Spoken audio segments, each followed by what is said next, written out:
ia tidak menimbulkan 4 perkara ini. Yang pertama ialah menyusahkan malaikat kiraman katibin sehingga terpaksa mencatat ucapan seseorang yang tiada bermanfaat. Oleh kerana itu, janganlah kita menyusahkan malaikat. Firman Allah Ta'ala, "Ma yalfidhu min qawlin illa ladayhi raqibun atid." Tidak ada sebarang perkataan yang dilafazkan atau perbuatan yang dilakukan melainkan ada di sisinya malaikat pengawas yang sentiasa menerima dan menulisnya. Yang kedua, ini berarti kita mengirimkan catatan yang tidak bermanfaat kepada Allah, dan seharusnya kita takut melakukan yang demikian itu. Diceritakan bahawa seorang ulama mendatangi seorang yang sedang berbicara tentang perkara yang tidak bermanfaat, lalu berkata, "Wahai saudara, rugilah engkau dengan ucapan yang tidak bermanfaat itu, kerana ia berarti engkau membacakan Tuhanmu sepucuk surat." Yang ketiga, catatan ucapan itu akan dibaca kelak di hari akhirat, di hadirat ilahi dan di hadapan para saksi, di tengah-tengah penderitaan dan pergolakan. Ketika itu mereka telanjang, haus, kelaparan, terputus dari syurga dan jauh dari kenikmatan. Yang keempat, ucapan-ucapannya akan mengundang cerca dan ejekan. Dia tidak akan mendapat dalih, dia tidak akan dapat berdalih, serta akan mendapat malu dari Rabbul Alamin. Ada yang menyatakan, "Iyyaka wal fudul, fa inna hisabahu yatul." Janganlah engkau berbicara melebihi yang diperlukan, sebab hisabnya akan panjang. Cukup sekiranya asas-asas ini dapat dijadikan peringatan kepada yang memerlukan. Bahkan penyusun telah pun menerangkannya di dalam buku Asrar Muamalat Ad-Din, yang memerhatikan isinya. Dengan memelihara isinya, nescaya pembaca akan dapat mengetahui cara-cara untuk menghindarinya. Muslimin dan muslimat yang dirahmati Allah, pada minggu sudah kita telah menyebut bahawa ucapan yang kotor itu dan memeliharanya akan mendinding daripada balak, daripada celaka Dan ucapan itu terbahagi kepada dua. Satu, ucapan yang haram, seperti mana yang telah kita sebut, ucapan pak haram, fitnah haram. Yang kedua, ucapan mubah, ucapan yang harus tetapi sia-sia, yang boleh memudaratkan. Maka kedua-dua ucapan ini sekiranya silap gaya, maka akan mengundang azab yang pedih di sisi Allah Subhanahu wa taala. Seperti mana yang kita sebut, bagaimana Rasulullah sallallahu alaihi wasallam telah melihat manusia sedang meratah dengan penuh lahap bangkai manusia yang lain ketika mana di dalam peristiwa Isra dan Mi'raj. Ditanya kepada Jibril, dan Jibril mengatakan, itulah orang yang ketika hidup di atas muka bumi mulutnya suka mengumpat. Yaqtab ba'dukum ba'da ayuhibbu ahadukum an ya'kula lahma akhihi maita fakarihtumuh. Mulutnya suka mengumpat. Kalau dia tak boleh mengumpat, pening kepala.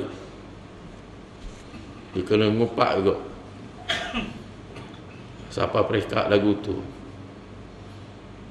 Pasal dia memang jenis dah tanam mengumpat, ini makanan dia. Supalah orang isap okok, kalau dia tak usah okok, dia makan tak kenyang. Ini orang pesen wahai ngumpat. Dia kena ngumpat. Wajazubillah. Kalau siapa perekat ini, maka ini tanda celaka daripada Allah Subhanahu wa taala. Allah Taala jauhkan daripada rahmat. Allah Taala jauhkan daripada berkat hidup di atas muka bumi. Ataupun namimah, hidup suka mengadu domba, melaga-lagakan orang lain dengan lidahnya, reka cerita untuk buat orang lain ni baloh sama-sama dia, reka cerita. An-namimah, bahasa kita panggil ngacung, reka cerita untuk memisahkan suami dan isteri sehingga berlaku perceraian. Yufarriqu bainal mar'i wa zawjihi, dia reka cerita sehingga hancur rumah tangga orang. Maka ini termasuk dalam percakapan-percakapan yang haram. Imam Fakhr Razi rahimahullah mengatakan ini termasuk dalam sihir. Ngacung ni sihir, ngopak ni pun sihir. Boleh merosokkan orang. Supaya kita kata santau, rosok orang ke tak? Rosok. Begitu kita mengumpat ke orang, rosok orang. Kita ngacung ke orang, rosok orang. Rosok hati, rosok jiwa, memudaratkan masyarakat. Kerana itu Imam Fakhr Razi mengatakan ini ialah jenis-jenis sihir. Sihir dengan lidah. Dan orang yang sihir dengan lidah ini dijatuhkan hukuman bunuh. Bunuh juga hukum dia. Ini sebut al-fitnatu asyaddu minal qatl. Begitu dengan orang yang muamalah dengan perbuatan sihir. Kerana mengikut pandangan Imam Fakhr Razi, orang yang sihir ini maka terkeluar daripada agama as-sihr. Ini dosa besar. Cuma dalam mazhab Imam Syafi'i kita, sejauh mana memudaratkan orang, maka dijatuhkan hukuman qisas.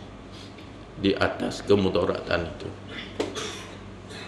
Kerana sebab dia mengacung misalnya menyebabkan orang bunuh, tok laki bunuh bini, bini bunuh tok laki, mati orang kan sebab mengacung. Maka dalam mazhab Syafi'i kita dijatuhkan hukuman kisah hak bunuh, kerana mulut dia boleh menyebabkan orang lain berbunuh-bunuhan, maka dia jatuh hukuman kisah kerana sebab mulut saja. Yang kedua, disebut oleh Rasulullah sallallahu alaihi wasallam supaya menjaga lidah daripada kita melemparkan fitnah kepada ahli-ahli ilmu, kepada ulama,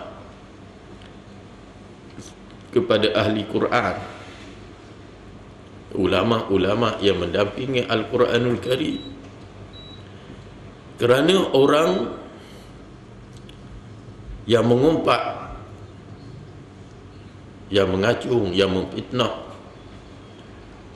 para ahli ilmu ini dan ahli Al-Quran ini, Allah Ta'ala akan memakankan dia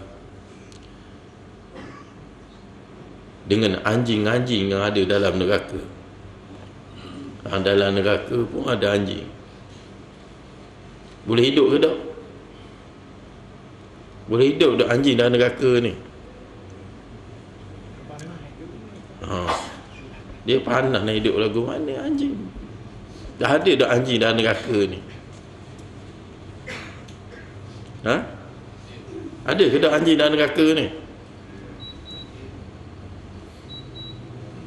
Dah ya jawab. Kan? Terserah kepada Allah Ta'ala lah. Kan? Pasal sejuk panas neraka ini duduk kepada kehendak dan kemahuan Allah. Allah Ta'ala boleh jadi neraka ni sejuk. Ya ke tak tu? Ada benda yang memang dia hidup dalam panas. Benda yang hidup dalam panas ni. Benda yang boleh hidup dalam panas. Tak panas dia hidup, sejuk dia mampu lalu. Apa benda tu? Tak tahu. Kita pun tak tahu juga tu. Kita tanya kan. Kalau kita tahu, kita royak dah. Nabi Ibrahim alaihi salam, Allah Ta'ala jadikan dia hidup dalam panah. Yanna kuni bardan wa salaman ala Ibrahim. Cuba bayangkan ketika itu malaikat pergi menghadap Allah Ta'ala di saat Nabi Ibrahim ingin dicampak ke dalam api. Sedangkan ketika itu malaikat pergi jumpa dengan Nabi Ibrahim. Wahai Ibrahim, berdoalah kepada Tuhan supaya engkau dijauhkan daripada balak dan kejahatan kaum. Masa itu duduk dalam benjanik. Nabi Ibrahim ni diletak dalam benjanik kerana api yang depan tu terlalu besar.